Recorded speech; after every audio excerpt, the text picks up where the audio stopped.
찬송가 312장을 부르거나 들을 때마다 마음속에 깊은 위안을 느낍니다.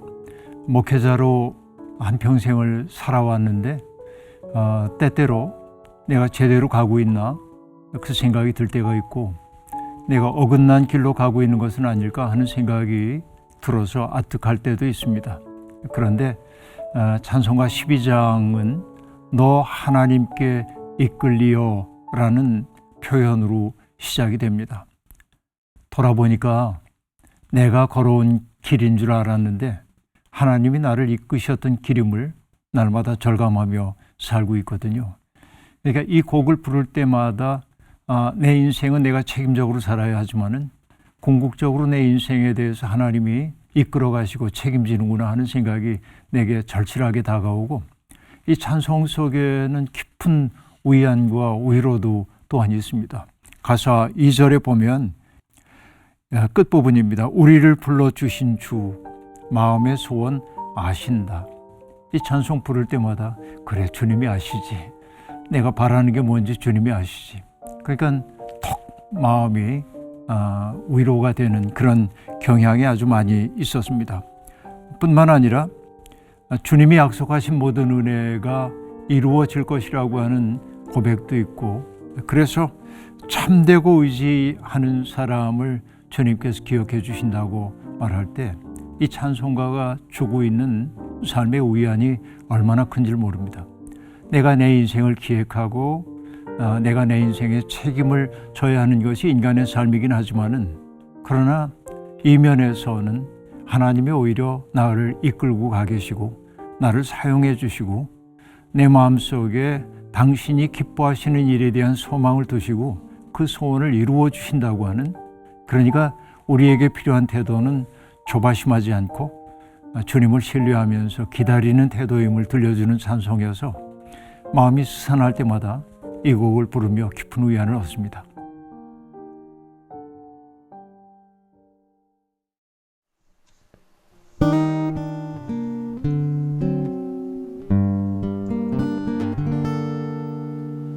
너 하나님께 이끌리어 일평생 주만 바라며 너 어려운 때 힘 주시고 언제나 지켜주시리.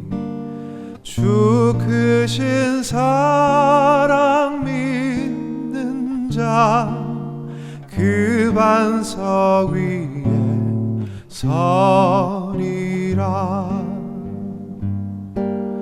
너 설레는 맘 가다듬고 희망 중 기다리면서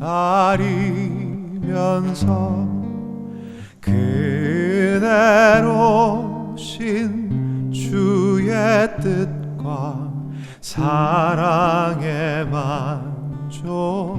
만족하여라. 우리를 불러주신 주 마음의 소원 아신다.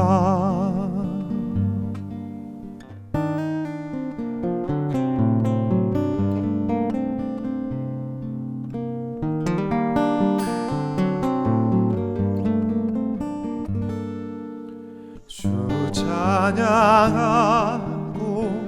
기도하며 내 본분 힘써 다하라. 주 약속하신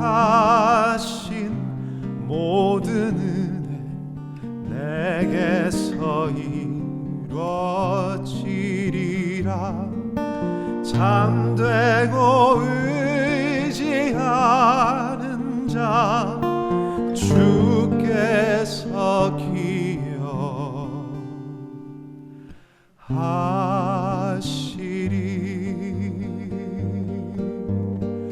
아멘.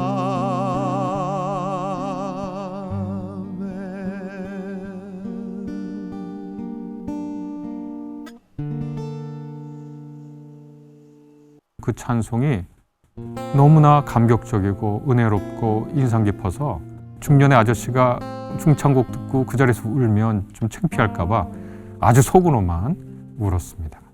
주로 장례식 때 많이 부르기도 하지만요. 뿌리 속에 꽃이 있고 씨앗 속에 나무가 꽃이 속에 숨은 약속 나비 날아오른다. 고치, 그러니까 뭐 유충이 그 껍질 속에 갑갑하게 닫혀 있는데 어떤 약속이 주어졌냐면 나비가 되어서 곧 자유롭게 된다. 이것을 때가 되기 전까지는 아무도 못 보지만 오직 하나님은 보고 계시고, 삶의 끝에 시작이 있고 시간 속에 영원히. 그다음에 자기 남편의 마지막을 이렇게 지켜보면서 이것이 끝이 아니고 새로운 시작의 출발점임을 신앙으로 고백하죠. 그리고 우리가 죽음과 고통 앞에서 의심의 마음을 품지만 그 의심 속에도 하나님을 의지하는 신앙이 있다고, 신앙이 있어야 한다고, 우리가 잠깐 만나는 이 시간 속에서도 하나님이 영혼을 심겨놓으셨다고, 죽음 속에 부활이 있네. 마지막의 승리가 때가 오기 전에 비밀 오직 주만 모신다.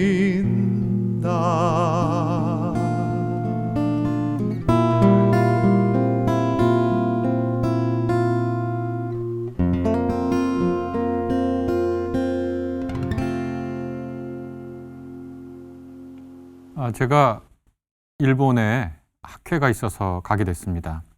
잘 아시다시피 일본은 우리나라보다 훨씬 먼저, 그리고 대규모로 기독교 선교가 이루어졌죠. 그런데 오늘날에는 일본의 기독교인 숫자가 많지는 않습니다. 학회 간 김에 몇 군데 일본의 기독교 정신에 의해서 세워진 대학을 갔는데 그 중에 한 대학에서 제가 굉장히 깊은 감명을 받았습니다. 거기에 있는 교수님들, 교목분들에게 여쭤보니까 자기 학교에 기독교인 학생 수가 한 0.1% 된다고 그렇게 말씀하시더라고요. 그런데 그 학교가 학생이 1000명이 조금 넘을래나 하는 대학입니다. 말을 바꾸면 그 대학에 기독교인은 1명 혹은 2명 정도 있다는 얘기죠. 그런데 기독교 대학이니까 교목실이 있고 기독교 정신에 의해서 여러 동아리 활동을 합니다. 그 중에 제가 아주 인상 깊었던 거는 일본의 다 비기독교인 학생들인데 선한 사마리아인이라는 동아리를 만들어서 일본에서 난민으로 온 사람들, 뭐 경제적 이유든 정치적 이유든 종교적 이유든 자기가 살던 곳에서 더 이상 살지 못해서 일본으로 피난을 온 거죠. 피난 온 난민들을 돕는 활동을 하는 학생들의 모임이 있더라고요. 그게 선한 사마리아인이라고 하는 동아리였습니다. 다 비기독교인인데 기독교 정신을 실천하고 있었습니다. 또 체프를 가보고 또 예배당 이런 곳을 둘러봤는데 거기서도 성가를 부르는 충찬단이 있는 거예요, 동아리가. 물어보니까 다 비기독교인이에요. 아주 자그마한 오르간이 있고, 그러니까 오르간 자체는 굉장히 좋은 거지만 굉장히 소박한 오르간입니다. 그래서 참 아름다운 소리가 납니다. 바로 그 오르간하고 정말 닮은 그 비기독교인 학생들로 이루어진 중찬단에 거기서 연습을 하고, 오르가니스트도 봉사해 주는 거고, 오르가니스트의 아들 되는 분이 지휘를 또 해주더라고요. 원래는 그날이 연습날이 아닌데 어떻게 우연히 연습을 하게 됐고, 한국에서 간 기독교를 가르치는 교수님들이 연습 장면을 보게 됐는데요. 그 합창단이 부른 찬송이 너무나 감동적이었습니다. 그런데 전부 다 비기독교인들 학생들이 부르는 그 찬송이 너무나 감격적이고 은혜롭고 인상 깊어서 중년의 아저씨가 그 중창곡 듣고 그 자리에서 울면 좀 창피할까 봐 아주 속으로만 울었습니다. 아주 그게 너무 인상 깊어가지고 어떻게 저렇게 신앙을 고백하지 않는데도 저런 찬송을 부를 수 있을지 너무 감격스러워서 그 목사님에게 이 찬송이 도대체 어떤 찬송이냐, 우리나라에서 거의 들어보지 못한 것 같거든요.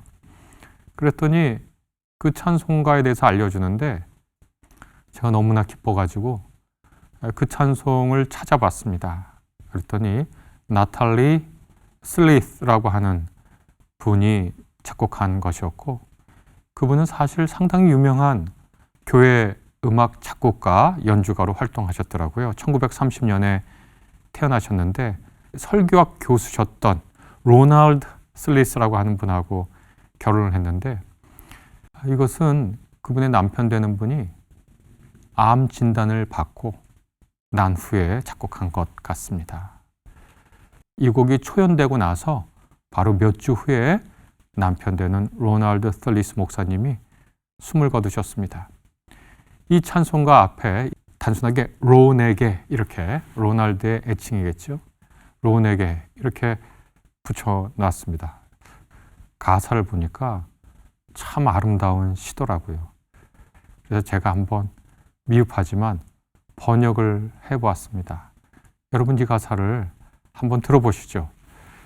이 찬송가의 제목은 구군 속에 라고 불리기도 하고, 어떤 것은 약속의 찬양이라고 불리기도 합니다.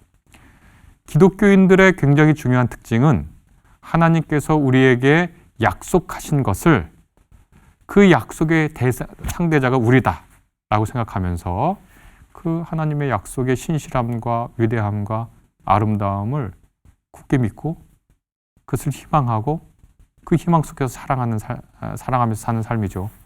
그러니까 기독교인의 신앙의 핵심에는 하나님의 약속에 대한 희망과 신뢰가 있다, 그렇게 말씀드릴 수 있죠. 여러분 이 가사를 한번 들어보시죠.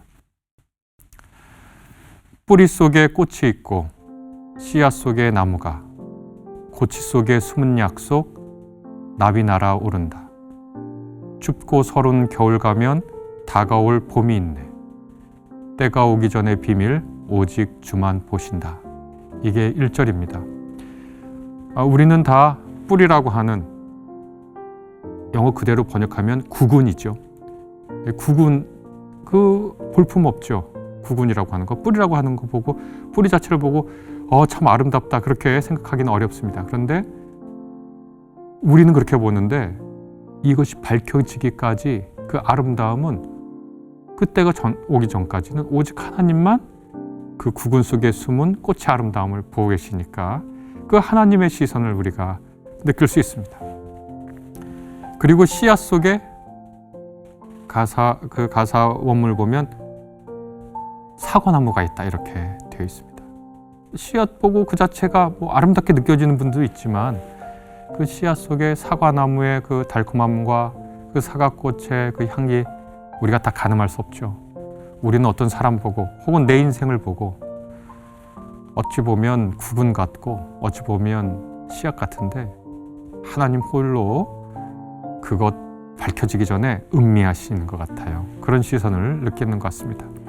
그 다음에 고치, 그러니까 뭐 유충이 그 껍질 속에 갑갑하게 닫혀 있는데 어떤 약속이 주어졌냐면 나비가 되어서 곧 자유롭게 된다. 이것을 때가 되기 전까지는 아무도 못 보지만 오직 하나님은 보고 계시고 우리를 향해서 기대하고 계신다고, 그렇게 이 가사가 전해지는 거잖아요. 춥고 서른 겨울 와도 다가올 봄을 생각하게 하신다, 이렇게 또 얘기합니다. 2절도 역시 이렇게 시작합니다. 모든 침묵 속에서도 말씀 찾는 노래가, 짙은 어둠 속에서도 희망의 새벽 있네. 미래를 낳은 지난 과거, 품은 신비가 있네. 때가 오기 전의 비밀 오직 주만 보신다. 이렇게 되어 있습니다. 우리가 하나님의 침묵, 주변 사람들의 침묵, 가장 우리가 춥고 서른 그 시절에 침묵이라고 하는 것은 냉담과 거절 혹은 무관심의 세상에 둘러있는 듯한 그런 때에도 멜로디와 가사가 있는 노래가 저기 어디선가 흐르고 있다 라고 하는 내용이고요. 내용이고요. 또 짙은 어둠이 있어도 그 속에서도 희망의 새벽을 보고 계시는 하나님의 그 섭리를 이 가사가 우리에게 일깨우면서 격려해 줍니다. 3절에도 이렇게 되어 있습니다. 삶의 끝에 시작 있고 시간 속에 영원히, 의심 속에 믿음 있고 일상 속에 영원히, 죽음 속에 부활 있네, 마지막에 승리가, 때가 오기 전에 비밀 오직 주만 아신다. 이렇게 되어 있습니다. 2절에서 우리의 과거가 여러 가지 어려움으로 점철되어 있어도 이런 고통스러운 과거가 희망의 미래를 낳는 그 낙관을 잃어버리지 말라고 이 찬송가 가사가 우리에게 알려주죠. 그다음에 자기 남편의 마지막을 이렇게 지켜보면서 이것이 끝이 아니고 새로운 시작의 출발점임을 신앙으로 고백하죠.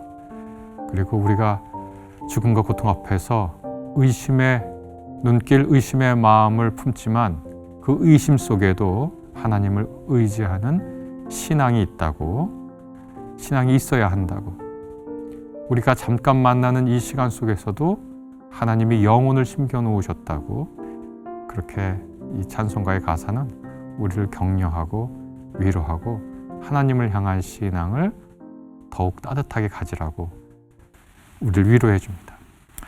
참 좋은 찬송가라서요. 미국의 여러 개신교 교단이 이 찬송가를 사용합니다. 가령 예를 들어 캐나다 연합교회, 또 미국의 그리스도 연합교회, 또 미국의 연합감리교, 이런 찬송가에는 이 찬송이 실려서 주로 장례식 때 많이 부르기도 하지만요. 우리가 일상생활 속에서도 우리 삶이 늘 평탄하고 늘 평안하고 그렇지는 않으니까 그때마다 이 찬송을, 또 이 찬송의 가사를 생각하면서 우리가 신앙인으로서 힘과 용기를 낼 수 있지 않을까, 그렇게 생각해 보았습니다. 그러니까 따지고 보면 기독교인인 제가 비기독교인들이 부른 찬양을 보고 참 새로운 신앙의 아름다움을 느꼈습니다. 기독교인이 아닌데 기독교 정신을 실천하고, 기독교인이 아니라고 얘기하는데도 기독교의 찬양을 통해서 기독교인들을 위로하는 그 장면을 보고 저는 정말 많이 배우고 감격했는데요. 기독교인이라고 하는 우리가 더 분발해야 되지 않을까, 그렇게 생각해 보기도 했습니다. 그래서 혹시 이 찬송을 모르시는 분들이 아마 많을 거라고 저는 그렇게 생각하는데, 일본의 비기독교인들이 우리에게 전해준 선물로서 저는 그렇게 기쁘고 행복하게 받아들였습니다.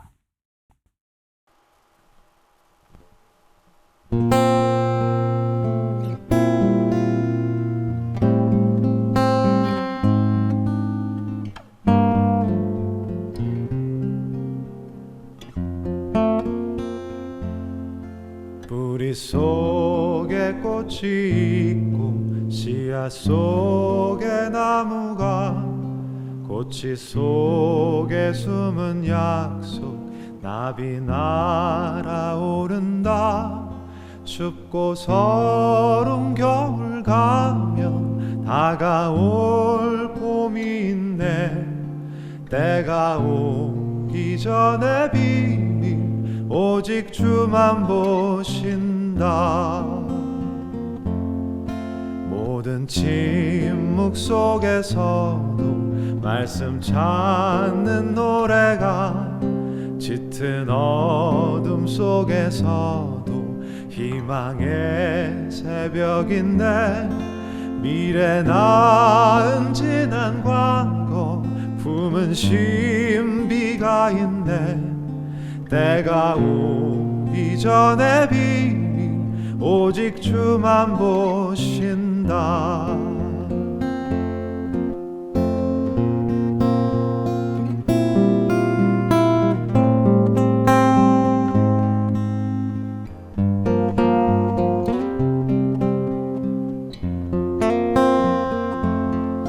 삶의 끝에 시작 있고 시간 속에 영원히, 의심 속에 믿음 있고 일상 속에 영원히, 죽음 속에 부활인데 마지막의 승리가 때가 오기 전에 비밀 오직 주만 보신다. 죽음 속에 부활이 있네. 마지막의 승리가 때가 오기 전에 비밀 오직 주만 보신다.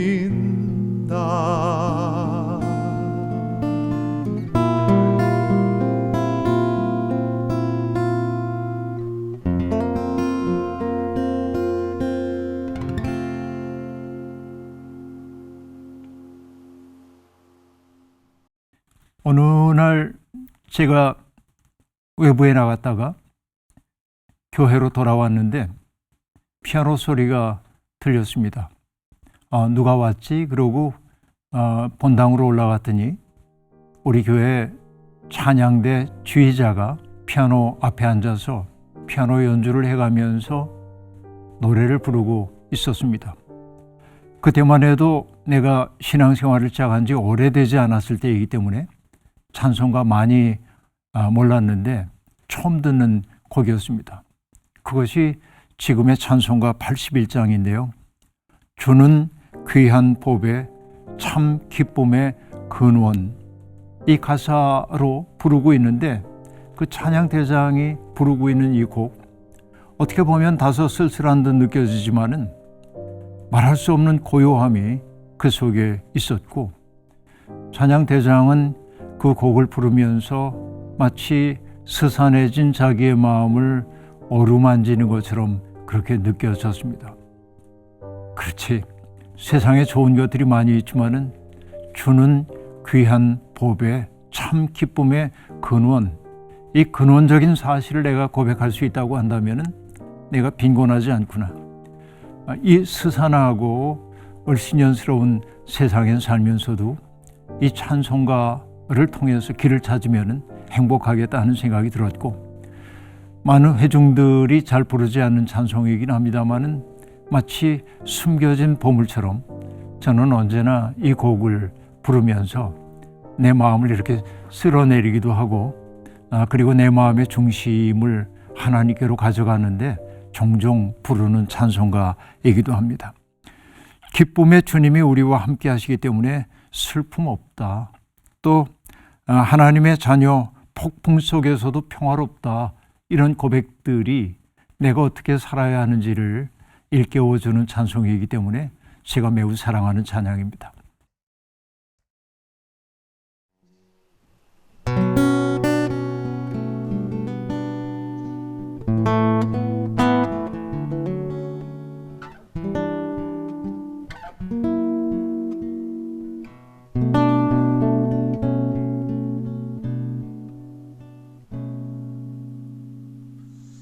주는 귀한 보배 참 기쁨의 근원, 참된 내 친구,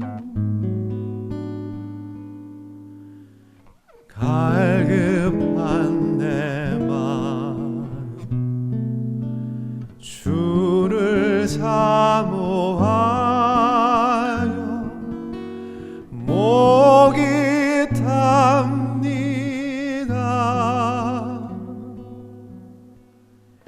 흠이 없는 어린 양 그 품 안에 괴로움 없어. 더 바랄 것 없네.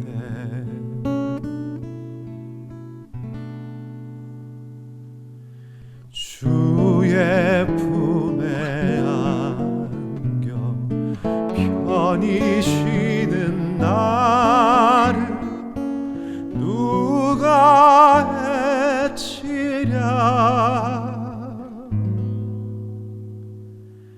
땅이 흔들리고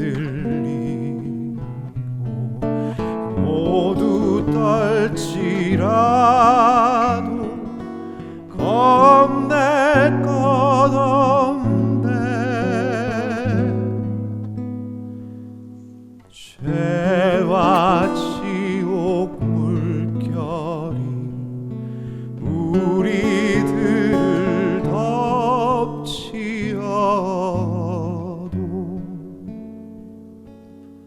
주는 피난처라.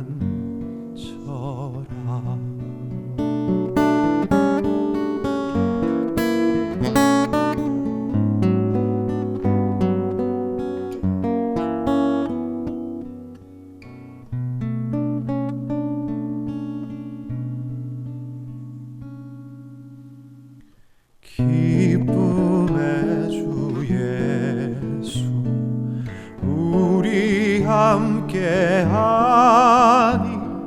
슬픔 없어라. 하나님의 자녀 폭풍 속에서도 평화로워라.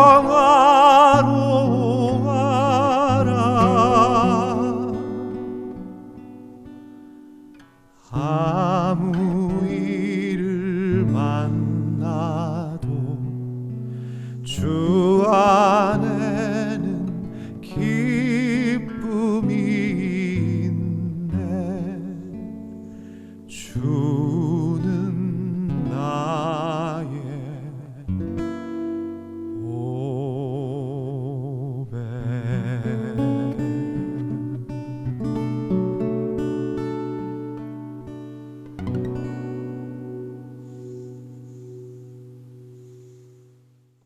일, 2, 3, 4절로 되어 있는 이 가사 속에 신학의 거의 모든 내용들이 총망라되어 들어있기 때문에 이 곡을 우리들이 반복하여 부르면 내가 어떤 존재로 살아야 하는지 알 수 있을 것 같습니다. 찬송가 475장 인류는 하나 되게라고 하는 찬송가입니다. 우리 찬송가 안에 들어있음에도 불구하고 많은 분들이 즐겨 부르거나 알지 못하는 것처럼 느껴져서 안타까운 찬송가이기도 한데요. 감리교신학대학 학장이셨던 홍연설 박사님이 가사를 쓰신 곡입니다. 이 가사 속에는 하나님의 구원 이야기가 송두리째 다 담겨 있습니다. 1절부터 4절에 이르는 가사가 정말 심오하고 아주 아름답다고 얘기할 수 있겠습니다. 그 근본부터 설명하고 있는데요. 인류는 하나 되게 지음받은 한 가족이다. 이것이 이제 기본적인 고백입니다. 우리가 하나님을 아버지라고 부르는 까닭도 모든 인간들의 삶의 뿌리가 하나님임을 나타내는 거고 하나님의 가족으로 우리들이 부름을 받았음을 나타내는 것이죠. 그러니까 우리의 인간적인 본부는 다른 것 없습니다. 저마다 협조하며 일함으로 형제와 자매로서의 외로운 세상 만드는 것이 하나님의 뜻이다 라고 하는 게 1절의 가사입니다. 근데 2절은 인간이 어떻게 죄에 빠졌는지를 보여주고 있는데 죄악은 뿌리 깊게 우리의 마음에 도사린다. 이게 원죄라고도 얘기할 수 있겠는데 인간의 죄에 이끌리는 속성을 얘기합니다. 근데 그 죄가 만들어내고 있는 아주 심각한 문제는 뭐냐? 편당심을 우리 속에 만들어낸다. 당파성이라고도 얘기할 수 있겠습니다. 내 편 갈라놓으면서 분열시키는 그 마음이 바로 죄가 하는 일이고 그 분열된 마음에서 나타나는 것이 차별의식, 나와 남을 갈라내고 나와 다른 사람들을 배제하고 혐오하고 때때로 제거하려고 하는 그 마음이 우리에게 있다는 것이죠. 그런 차별의 의식이 하는 일이 뭐냐? 우리로 하여금 서로 함께 인생을 나누어야 할 대화의 파트너로 삼지 못하게 만든다. 대화를 막는다. 이것이 죄가 하고 있는 일입니다. 2절까지 보면 1절은 하나님의 인류에 대한 기대가 뭔지를 보여주고 있고 2절은 죄가 어떻게 우리의 삶을 저해하고 있는지를 보여줍니다. 그런데 3절은 예수 그리스도께서 어떻게 화해의 본을 보였는지를 보여주고 있습니다.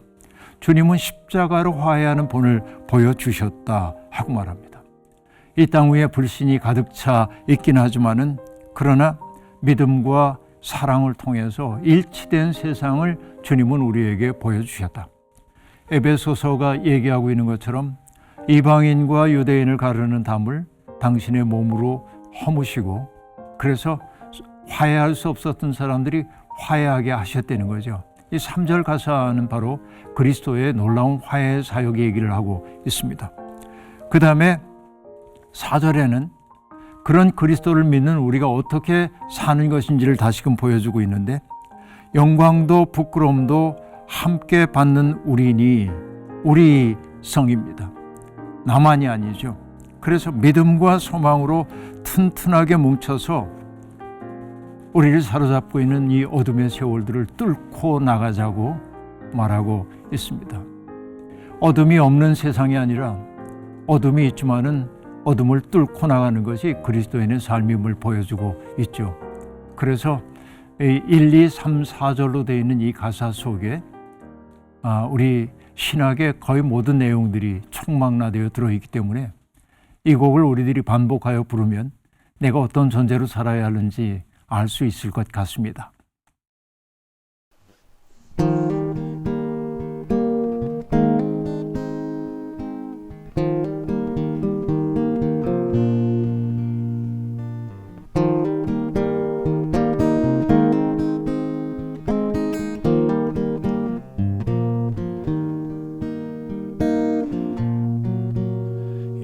인류는 하나 되게 지음받은 한 가족 우리는 그 속에서 협조하며 일하는 형제와 자매로다 형제와 자매로다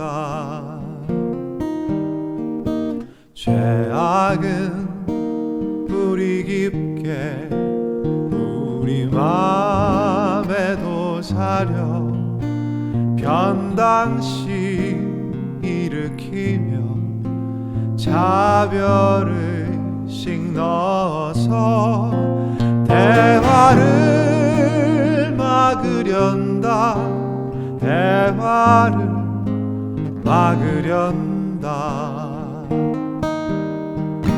주님의 십자가로 화해하는 본 보여 불신의 이 땅 위에 믿음 사랑 되찾는 새 세계 명하신다 새 세계 명하신다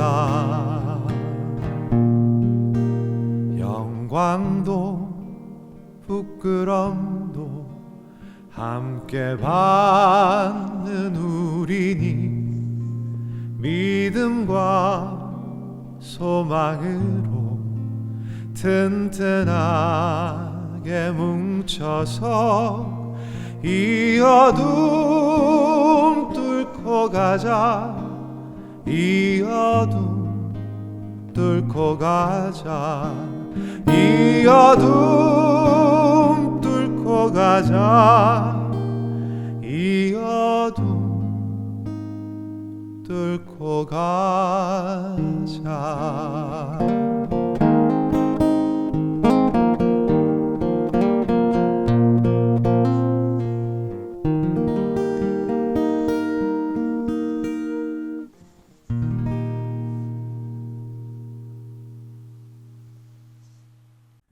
신학교 다닐 때 저희가 이제 봉사활동을 간 적이 있습니다. 결핵 환자들이 모여 살고 있는 곳이었습니다. 나는 그렇게 참담한 상황 속에 살고 있는 이들을 이전에는 별로 만나본 적이 없기 때문에 결핵 환자들이 얼마나 고통을 겪고 있는지 죽음을 앞두고 있는 중증 환자들을 많이 만나볼 수 있었습니다. 살 거죽밖에 남지 않아 가지고 살갗이 이렇게 팔에 있는 살갗을 거의 한 바퀴 돌릴 수 있을 정도로 정말 비참한 삶을 살고 있는 분들이 있었고, 그분들을 위해서 우리들이 마을에다 나무도 심어드리고 너무 춥게 지내지 않도록 하기 위해 연탄도 배달해드리고 이런 봉사활동을 했는데, 함께 그분들과 더불어서 그곳에 있는 예배당에서 예배를 드리게 되었습니다. 결핵 환자들과 우리 신학생들이 함께 예배를 드리고 있는데 마음의 감동이 굉장히 차올랐습니다. 예수 그리스도께서 이렇게 고통받는 이들과 함께 했다는 사실이 절실하게 다가오고, 우리가 이 거룩한 일을 위해 부름받았다는 생각이 우리의 마음을 울컥울컥하게 했는데, 헌금하는 시간이 되었는데 누가 시킨 것도 아닌데 우리 동기 가운데 한 친구가 낭낭한 목소리로 찬양을 하기 시작했습니다. 그것이 바로 503장이었습니다.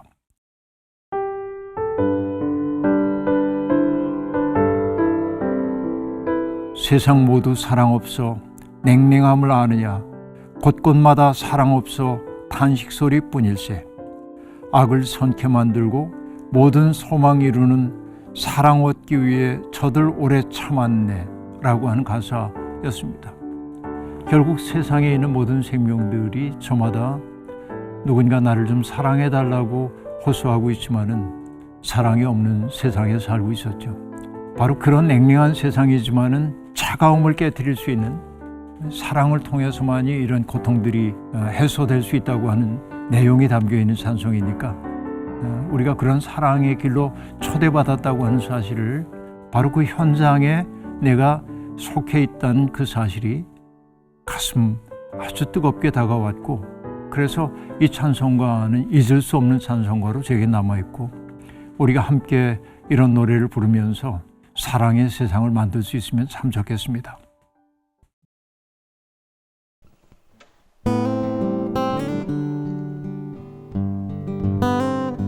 세상 모두 사랑 없어 냉랭함을 아느냐, 곳곳마다 사랑 없어 탄식 소리 뿐일세.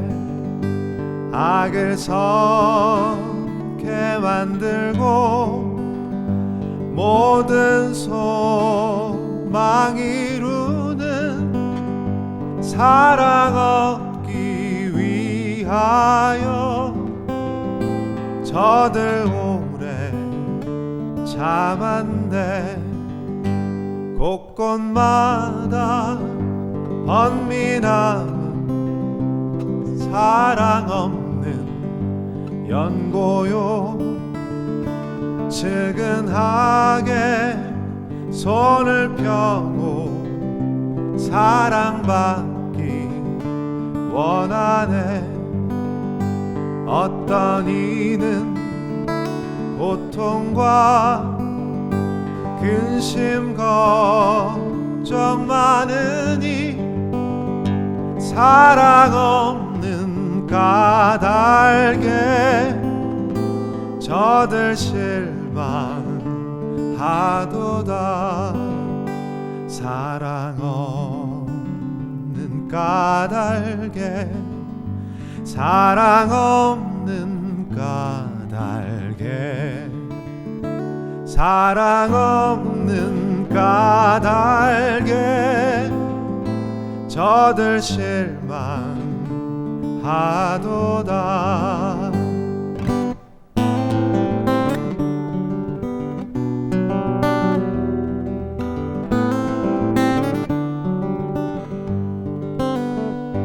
기갈 중에 있는 영혼 사랑받기 원하며 아이들도 소리 질러 사랑받기 원하네.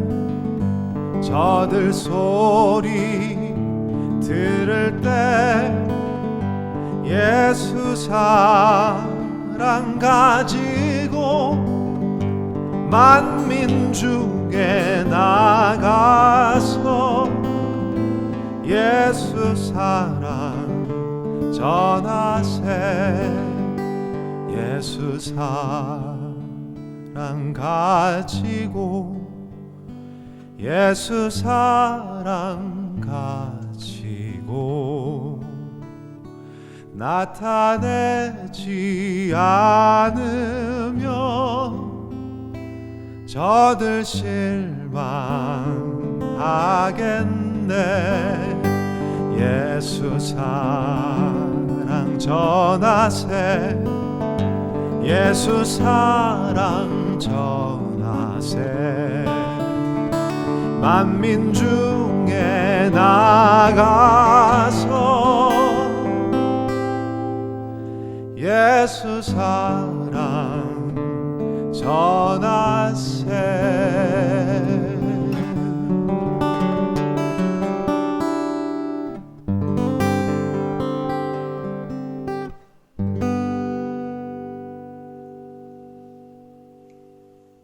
성령을 상징하는 다양한 이미지들이 찬송가에 등장합니다. 어떨 때는 빛으로 등장하기도 하고 불로 혹은 불꽃으로 바람으로 이렇게 다양한 방식으로 나타나기도 하죠. 그런데 찬송가 183장은 우리의 마음속에 내리는 단비로 성령을 표상하고 있습니다. 인생을 살다 보면 내 마음이 고갈되었다고 느낄 때가 참 많이 있습니다. 희망도 낙관론도 다 사라지고 우리가 어디에서 희망을 가져야 돼 할 때 우리의 마음속 깊은 곳에서 먼지만 풀풀 나는 것 같은 안타까움을 느낄 때도 있습니다. 희망을 말해야 하지만은 희망을 말할 수 없는 절망의 상황 같은 것 말이죠. 그때마다 저는 이 찬송가가 떠오르곤 합니다. 빈들의 마른 풀 같은 나의 마음 속에, 시들은 나의 영혼 속에 주님이 약속한 성령을 간절히 기다린다. 그래서 가물어 메마른 땅에 단비를 내리시는 것처럼 성령의 단비를 부어 새 생명을 내게 주십시오 라고 하는 것이죠. 이미지를 떠올리는 것만 해도 마음이 행복해집니다. 마른 풀들이 비를 맞았을 때 마치 생명의 노래를 부르는 것처럼 소송하는 모습이 내게 느껴지기 시작하고, 그래서 내 마음이 바짝 말랐을 때도 주님이 우리의 마음속에 오셔서 그 마음을 촉촉하게 적셔 주시면서 나로 하여금 사멸의 땅에서 생명을 지향할 수 있도록 해주시는 성령의 그 뜨거운 은총이 언제나 상기되는 찬송가여서 저는 마음이 울적해지거나 또 푸석푸석해졌다고 느낄 때마다 이 찬송가를 즐겨 부르고 있습니다.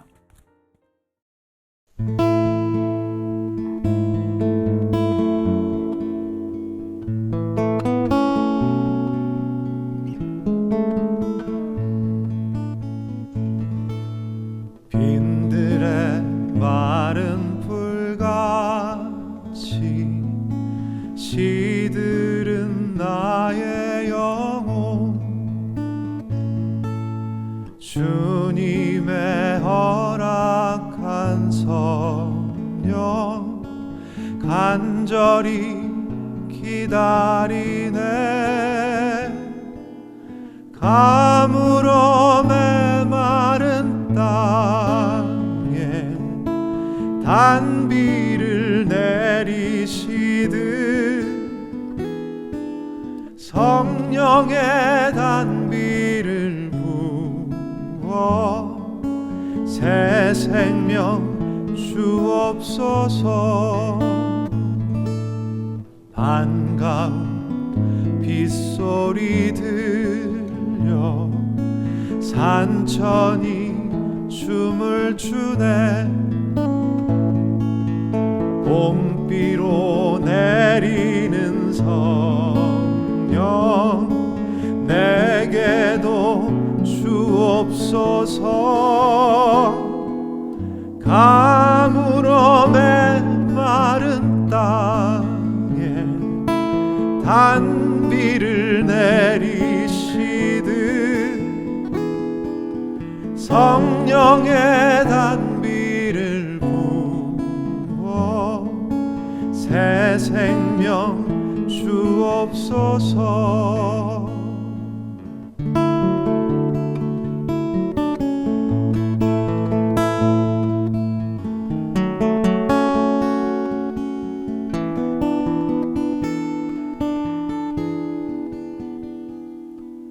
참되신 사랑의 언약 어길 수 있사오랴. 오늘의 흡족한 은혜 주실 줄 믿습니다. 가물어 메마른 땅에 단비를 내리시듯 성령의 단비를 부어 새 생명 주옵소서. 성령의 단비를 부어